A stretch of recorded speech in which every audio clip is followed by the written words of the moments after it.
everybody, this is Eric. This is my channel, Cajun Blade, and today we're gonna, as the title of the video suggested, we're gonna talk about progressions. And I know that there is multiple opinions on how to progress on just synthetics alone. That is a fairly simple subject. So if we can't all agree on that, then I don't expect everybody to agree on naturals. So with that said, anything I say here is 100% my opinion and what works for me, and not how I think the rules are, because I don't think there's any rules of honing, or there's some basic set of rules. But I hope you've seen enough videos now to know that I'm not a guy who is ever trying to dictate to you how to hone like I hone.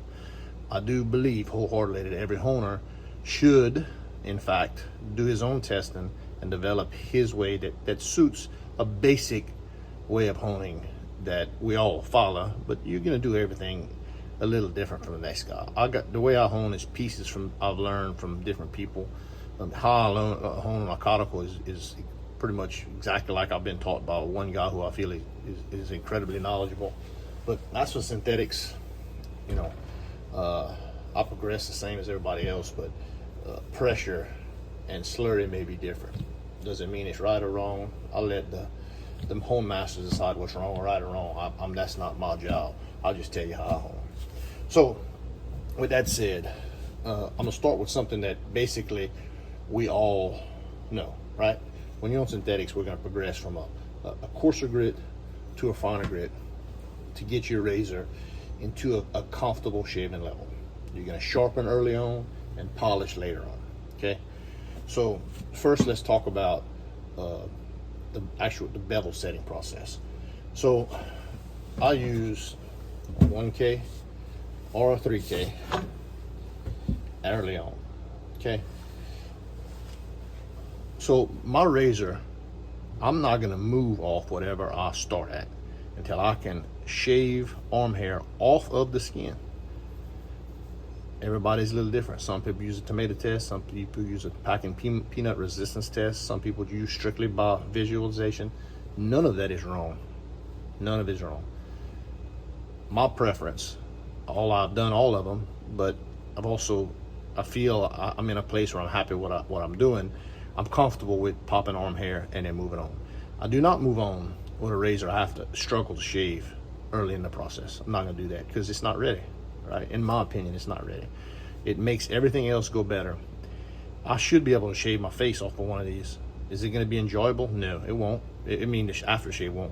But you prepare your bevel set, and you will never regret it. That's, to me, the backbone of any other honing. So we're going from a coarse, wherever you start at, 1K.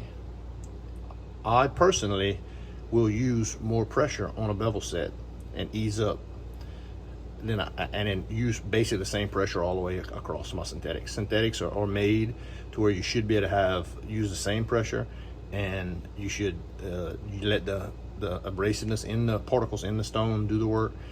I choose to use more pressure early on because I don't want to sit down and sit around and mess with it too long. In the wise words of Caleb McCullough, we are removing steel, not making love to it. So that's my mindset, and I don't apologize for it. I don't care if you think it's wrong. That's what I do, and I'm gonna continue to do it. I make no bones about it. So, but everybody has their own opinion. I will tell you this: if you're new to this, if you're gonna go at a 1K, a 400, 2K, 3K, any of those stones, and torque into it, and not pay attention to what you're doing, you're very foolish. I use a Sharpie early on, especially if I'm doing correction work. I want to know where I'm abrading on the apex and across the bevel, because you will ruin a razor or create a smile if you're torquing too much. There's a such thing as too much. When I say torquing, I am not pressing into it. I'm just ever so a little more pressure than my normal hone pressure into the blade, away from the spine into the blade. That's it. That's because I choose not to sit here all day on a low grit to make a correction. We're not talking about a bevel set. This is to make a correction. All right. I don't like going below 1K to make a correction or DMT, just because the way I hone, I feel more comfortable that I know I'm gonna speed the process up by a little pressure. I feel good about doing it on 1K because I don't think I'm gonna overshoot the goalpost. Okay, I feel like I have more control personally, not going below this. That's my preference. So 1K or 3K, wherever you set your bevel. My goal is to have it shaven, easy, off of the skin, popping hairs. HHT. So in my personal progression, we're going 1, 3, 5, 10. Sometimes I add a 8 here, sometimes I add a 4 here, sometimes I add a 2 here. Just depends how I feel. All right, but this is my normal progression. All right, so why am I telling you this? So, and I'll probably cover this in other videos, and I know it's covered ad nauseum by other guys, because I'm getting ready to explain to you something that I get asked all the time, and it's something that I truly believe that most people struggle with, getting off of this and going to a natural stone. And it's no fault of their own. It doesn't make you a worse honer or a bad honer or ashamed, because you, I mean, because this honing mindset, as you develop muscle memory, this is what you get accustomed to, and this is what you get comfortable with, right? The easiest thing, what I would suggest to everybody, is after this stone, after, you know, usually 8K if it's here, or 10K, if you want to go to natural, you go to a JNat or a conical on water with no slurry, refine the edge, and you're going to be happy. Okay, but there's some of us who don't want to do that, who want to leave these out of the picture. Well, let me see, more accurately, leave these out of the picture, because my 1K only comes out if I got it correct. That's it. If I'm just refreshing the bevel, it's my 3K or 5. But 3K is probably my most used stone to refresh, right? And I'm not torquing, I'm not correcting. That's just refresh if there's an issue or I want to start over. Okay, so I want to come from here to one of these stones. Why? Because it's my preference. I don't tell you how to hone, you don't tell me how to hone. That's what I want to do. Okay, and there's a lot of people who are interested in the same thing. Okay, so that's where I choose to start. I enjoy it, and it's not very difficult. But you must do 2 things. Remember, you're not on synthetics, and you need to understand that the concept is the same, which is abrading, refining and abrading at a rate to where you're going coarser to finer. And it sounds like I say it easy, and it is easy, but understanding what you're doing is key. Okay, so we're going to talk about specifically these 2 stones. I'm going to leave out Arkansas, slates, all that, because that's a finished product, and that's what you would go to after your progression is over with. You're finishing on that, whatever polish you want. But I'll talk about 2 stones that have range, that I enjoy, and that I would think, hate to make an assumption, but most people are honing either on conical or JNat before, and they may go to an Arkansas, they may go to something later on. So let's get rid of the last of my synthetics. I'm done with them. You know where I'm heading to. So JNat, my mindset, okay? I'm sure you can correct me, but these 2 stones are looking like this. This Asagi Azuko, probably 4 to 12K. I can get this there with help. 1 to 8K, I can get here with this Kade with help. Okay? With this Azuko, I can make a heavy DMT slurry. Okay? It's on my 400 plate.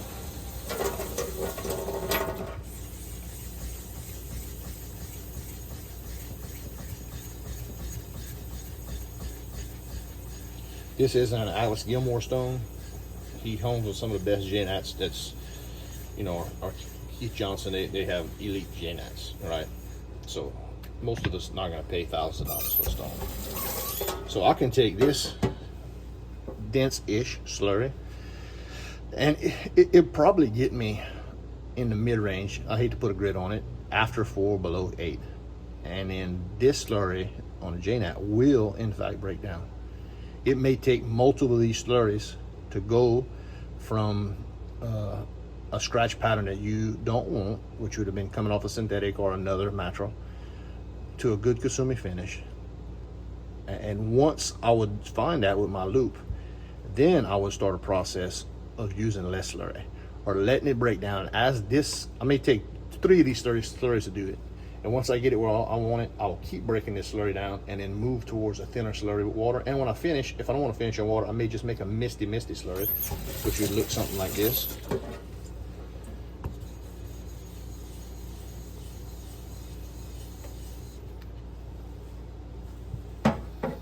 And finish on that. But what I did was the same thing I was doing with my synthetics.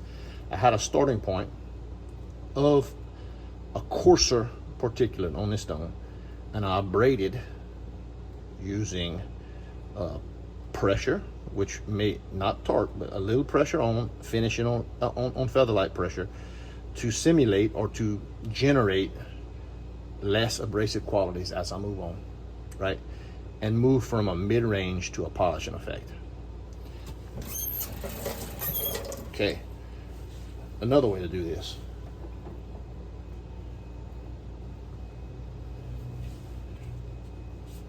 Botan, Tenju, 4 or 5K. Let's not talk like that. You can set a bevel on this. Milky slurry on Botan on this slurry, this stone. You can set a bevel. If you had, I'll just call it low mid-range high bevel set, the grit equivalent. This will also break down. I'll hone this slurry with medium to heavy pressure, right? I am changing my pressures, not like on my synthetics where I have a heavy pressure on bevel set, then I'm using the same the rest of the way. I'm using pressure here to clean up my bevel or set my bevel on this J9, on Botan. And after Botan is spent, you will get some extension of the grit equivalent on Botan as it breaks down, and you're honing more towards a diluted slurry on this J9. And then you would move to a mid-range Tenju, Makawa Nagura on this J9, which gives you a mid-range equivalent that you're working on your bevel, okay?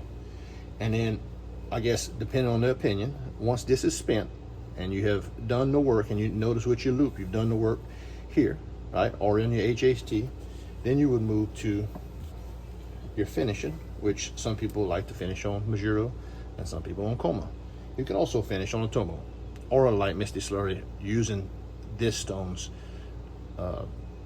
natural abrasive qualities in a misty slurry. So you did the exact same thing as you did on synthetic. You just used this progression to do so, right? Bevel set, mid-range, finish. So that, now, do you have to follow that progression? No, we talked about first you could use DMT slurry, but this is known and graded Makawa Nagura, right? And it makes it easier for you to know where you stand in the honing progression, similar to synthetic, okay?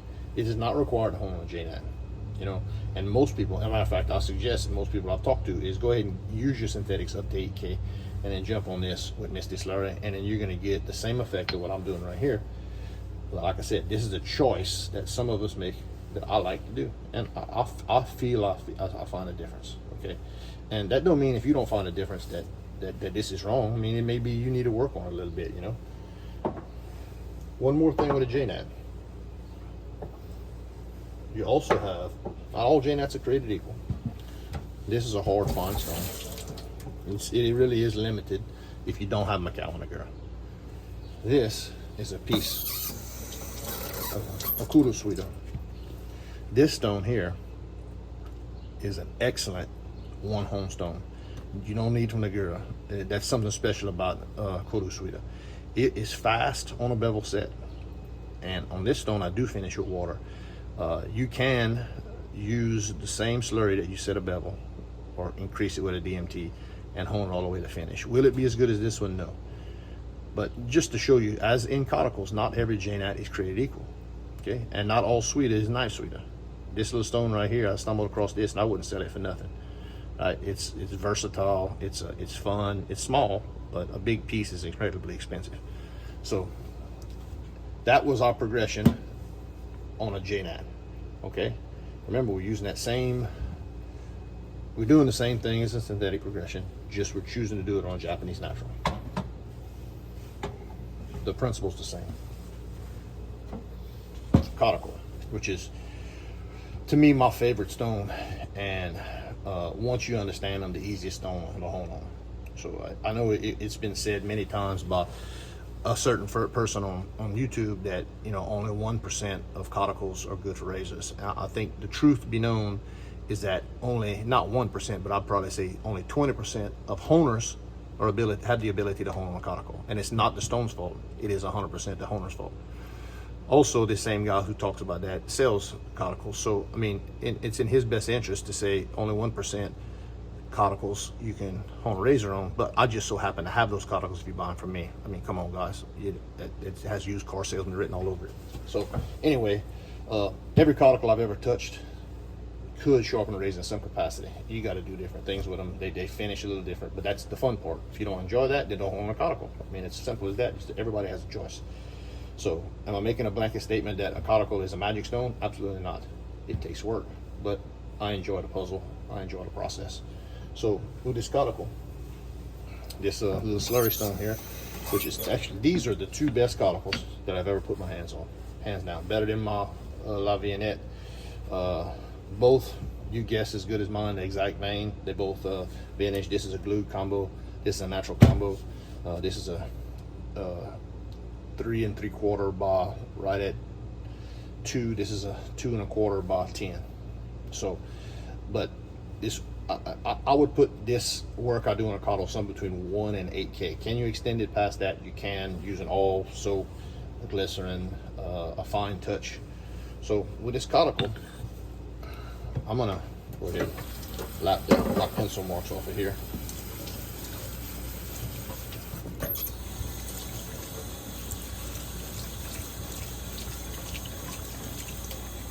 I'd rather not use DMT on cauticle, but I don't have to. So here's my slurry stone. So if I'm gonna set a bevel on a cauticle, I'm looking for, and I hate to keep talking synthetics, but that grit equivalent of under 5 somewhere.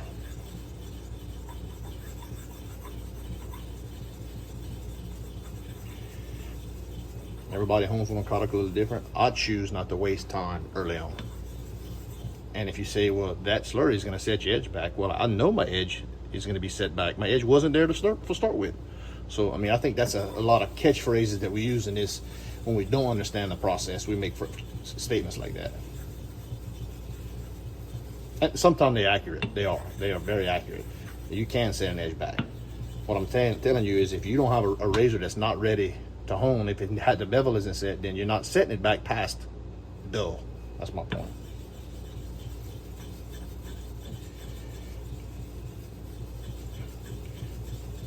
So that slurry would be my bevel setting slurry. So I'm gonna take a razor, old trusty number 3. Poor old trusty number 3 gets abused. That's it's one of my test razors, a Gold Dollar 100. It's a good sport. It puts up with a lot of abuse from me. I'm not gonna tape it because I'm just giving an example right here. This slurry is what I would use. See how milky it is and dense? It's not dry, it's just milky. This is what my slurry would look like on a bevel set. You see immediately it's throwing swarth. We can blame the stone and say, oh, this stone is just better and this and that, but more than likely, if you're not seeing it, you're not either putting enough pressure or don't have enough slurry. So what am I looking for? Number one, undercut don't tell you a whole lot when you got this thick of slurry, because it's going to undercut on a butter knife. So I'm going to use whatever bevel, I'm not going to get into that. Whatever bevel setting method you use, circles, half strokes. I personally like half strokes on a cauticle. And I will do 2 rounds of roughly 40 each way, sometimes 3 rounds. I'll hand strop it and see if I'm popping hairs. If I am, I'm ready to move on. So that was my first step in my progression. that was my 1 to 3K if I'm on a synthetic. Yeah, that's the way I was taught. My first caudicle experience was on this little jewel here, and my 9-year-old could stumble across a stellar edge on this stone.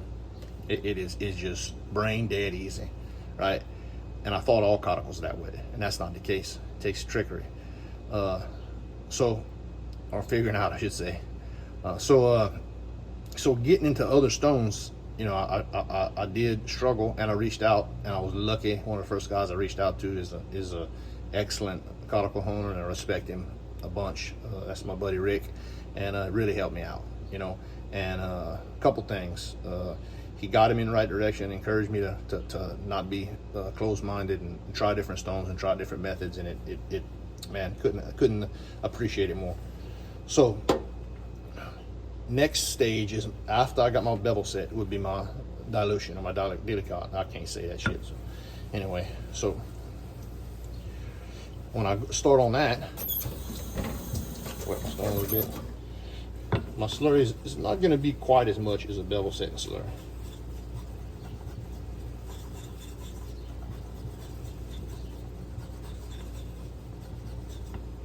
All right, so roughly there. And then be able to see it when I get the razor on it. So, about there.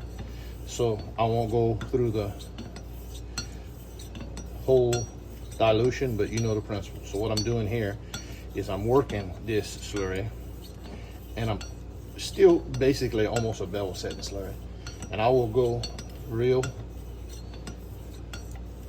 same pressure. I'll use either, some people use half strokes, some people use circles. On a big stone like this, I like X strokes. And I will hone this, right? And can you check it with a loop? You can. I don't touch a loop. I don't usually visualize nothing till the end on a caudicle. Basically, I'm gonna make passes. See how the stone's starting to dry up? That's my tail. Little squirt of water. And if I had to on this stone here, from experience on it, it's going to be somewhere around 15 laps, and I'm going to start seeing the sides dry up. Is that side drying up doing anything for your honing? No. It's kind of a tell that you need more water, and you don't want to let your slurry get muddy again. A J-knot slurry, which we didn't talk about, they will break down, as I hit on that. A caudicle will not break down. You must dilute. So as I dilute, that's way too much. I will watch my slurry, and as my slurry dilutes, I'm losing garnets, right? And I am effectively going up or finer in grit. And each set I'm doing by diluting, I'm reducing the number of scratches or abrading the thicker ones and putting more thin striation on my apex and my cutting edge. It's like I said, we'll go all the way here to water. Okay, no reason to go all the way through this. So somewhere I like to get 7 to 10 steps moving up to get me to water. Now once you're on water, some cauticles will kick up garnets, right? So what I like to do is there's two methods. Dr. Matt does the running water method, which works, and it does. Some cauticles do better on it. I find the running water method doesn't let me put as much work in. My goal here is not to speed through the process, it's to have a quality process at the end, right? So I use 10 strokes as I was taught. 10 strokes, rinse the stone, rinse the razor. On a smaller stone, it may be 20.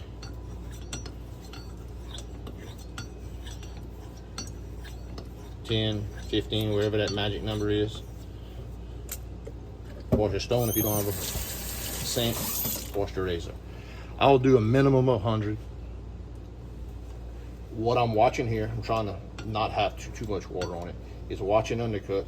See that little bit of work I did, I'm able to maintain undercut on this razor, step on the toe. I want to maintain undercut at this stage, and I'm slowly milking my pressure down. I'm reducing to a feathered touch, right? If I go to feather and I lose undercut, I will just let the blade rest more. I hate to say pressure, but I'll go back to where I was at, where I had undercut, and I'll keep working it until I try it again to back off. And if I maintain my undercut, I know I made some ground. And I'll keep working at maybe 100, maybe 200, right? And look, I like watching Martin's videos, and he will not be ashamed to tell you he don't like to spend a lot of time on a stone, and everybody has their own preference. I do like to spend a lot of time. I have no problem with it. I ain't got nothing else I'm doing right now. I want the end product to be stellar. I want the end product to be my best work. If it happens, great. If it don't happen, I'm gonna try again. But I do put the time in. And as a honer, you have to make that decision for yourself, right? It doesn't matter what I say or Martin says or anybody else says. You decide the level of keenness and comfort you want, and you chase it, right? There's very few hard set rules here. So you know, hone with an open mind. Be wary of people who talk in absolutes, and you know, and you know, have fun with it. So that right there, a simple, you know, to me, I say simple. That's the most difficult thing when talking to somebody who's coming off of synthetics to naturals, because the first thing they do is jump from 8 or 10 to a caudicle or JNAT, and then inevitably the desire to come lower happens. But to me, that's where the struggle happens, because they want to jump at 3 and treat it like they jumped at 8, which it don't work like that. You have to be able to get from point A to point B, or point A to point C through B. You can't get from point A to point C and skip B. That's all I'm saying. And you know, they got, you know, that's not your only two naturals. You know, Arkansas are basically finishers, but you have some evaculites that are really good bevel setters. Washington stones, lily whites, lily white. If you get lily white, you can go up to mid range with it. So I mean, it's not just these two stones. So these are the two I feel most comfortable talking about, and I'm answering questions that have been posed upon me, right? Points of discussion I've had with other guys. It interests me. I enjoy talking about it, and you know, I do encourage you to reach out and watch some of these other YouTube honers, because the more opinions you see, you don't have to, you know, fall in love with any of them, but the more opinions you see, it could, you know, show you a way to test and find something else out on your own. So they got some good content that's out now, and they got some really good content out in the past. You know, I think you want to learn how to hone a JNAD, you watch Keith Johnson. I mean, it's hard to contest that he's one of your better JNAD honers. You know, cauticles, I don't think there's enough valid information out there on cauticles. I really don't. I wish some of your cauticle guys that are, you know, blessed with the experience and the knowledge would had more content out there. But I've looked and they have content, and they have good content, but I don't think you have people honing on the variety of stones and that they are available with cauticles, and making sure people understand that there may be more ways to skin a cat, right? So if I want to get a better finished product with this, I can go to soap and water, oil. I really don't like putting oil in my cauticles. If I'm gonna do that, I would rather put glycerin and water mix. But you can use oil, you can use ballast oil. You know, you can bump and exceed what you can with water by doing that. So anyway, I hope this answers some of the questions that you know. Not that I don't like the questions or the discussions. I mean, it's I can talk about honing all the time, you know, but I just didn't think that this explanation was out there. You know, you got some guys who right now who are really good about answering questions. I promise you, if you reach out to them, they will really help you out. And a lot of these guys really don't mind teaching, because some of them taught me, you know. So we're at a good time right now in honing, and I think there's resources out there for you to get them, and I encourage you to go check them out. So this is Eric. This is my channel, Cajun Blade, and I sure appreciate you joining me.